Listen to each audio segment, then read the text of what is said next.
Hey everyone, and welcome back. So I thought we'd talk a little bit about the political situation. Now, it's obviously way too soon to say who's going to win the presidential election. However, it has been an interesting week, hasn't it? First, reports came out that Hillary Clinton had a 2-digit lead, and then Trump managed to catch up a little bit and is now 3 points behind, I believe. Now, regardless of that, there seems to be a trend where Hillary is always leading. Anyway, you guys know I'm no fan of Hillary Clinton, but I thought we'd run some thought experiments about it. So let's assume, for the sake of argument, that Hillary Clinton becomes the next president of the United States. Now, this is obviously far from what I want, but let's just run with the experiment here. And before we get into it, let me also preface this by making a comparison to Obama. When Obama took power, I said to myself, like many people I suppose, that maybe this will be good for the country in the long run. Maybe this will give Black Americans a really good role model to show their kids. And maybe that will be a very positive thing for the future of the country. So I said to myself, let's not bitch about this, let's just look at it as one final step we have to take to diffuse racial tensions. Now fast forward to today, and racism has just gone off the rails since Obama took power. If you would have told me 8 years ago that we were going to have racially segregated schools, I would have said you're a retard. But here we are. And now we're on the threshold of having the first female president. I wonder what that will do for male-female relationships. What do you think? Anyway, let's get back to the thought experiment. So that means that in a couple of months, the world could be in a position where a large number of the greatest powers in the world are under female leadership. And I'm not saying that's a bad thing. People should obviously vote for whoever they want. But I'm more interested in how that affects feminists. So like I said, if this happens, in a couple of months, a lot of really densely populated and important countries will be under female leadership. And those countries would then include the United States, obviously, but also the United Kingdom, Germany, Denmark, Norway, Poland, Switzerland, and Argentina. And actually the list goes on. It would be 22 or 23 countries at that point. Now, I know what feminists are going to say. They're going to say this is only like 15% of all countries or something. And that's true, but it is a very large percentage of all Western countries. And that list also includes a boatload of countries where no one gets to vote.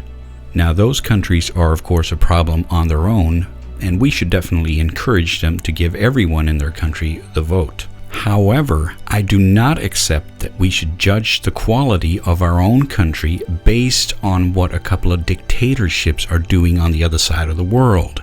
And what I mean by that is that feminism often justifies the existence of feminism in the Western world by pointing to other countries that don't even have democracy. So seeing as how these major powers are or are going to be under female leadership, it then begs the question. And that question is obviously going to have to be aimed at feminists. And the question is, will you now admit that the glass ceiling has been broken and you have full equality? You are demonstrably free to pursue and assume the highest position in your land.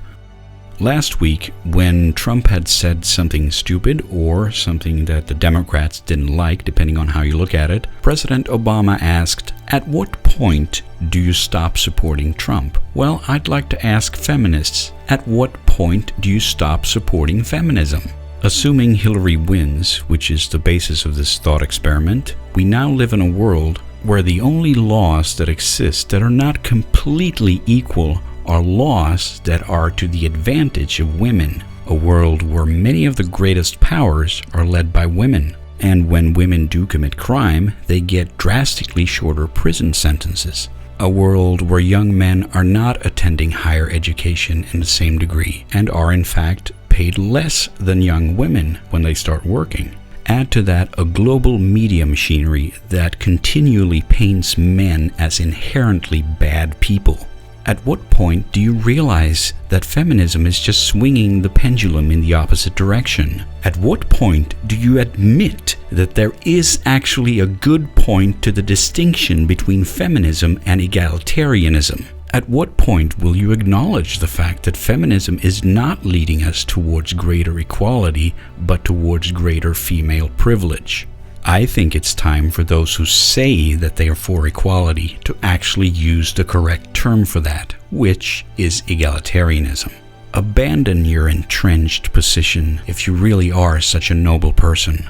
We really have done all we can for you now. You can lead a horse to water, but you can't make him drink. It's totally up to you now to develop an interest in these positions or not.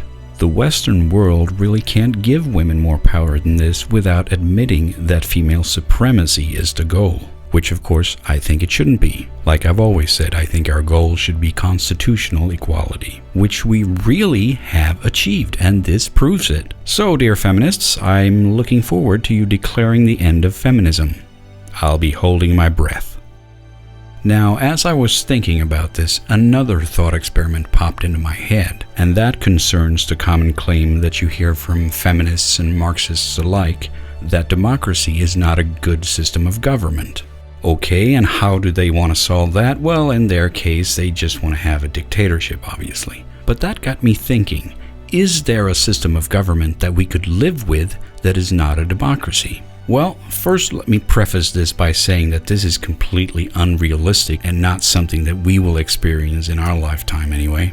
So instead of having a regular dictatorship where you have an all-powerful leader who will rule capriciously over his people, why not give people an inalienable right to move wherever they want? People would then vote essentially by moving. You could have your capitalist country, your socialist country, your Marxist country, your communist country, your liberal country, your conservative country. Hell, you could even have a corporate country. If McDonald's think they can run a country better than the politicians, let them try, right? The beauty of the system is that countries would then be forced to compete for inhabitants just like corporations would compete for customers. If a country is run badly, then people will move and they won't have any people to pay taxes, etc. So it would be in their best interest to run the country in a good way. And it also allows people who have a very extreme idea of how they want to live, like people who want to live under Sharia, to actually go to a country where that is acceptable. It reminds me of an old Star Trek quote. Now this quote concerns space, but it could just as easily be translated to mean Earth.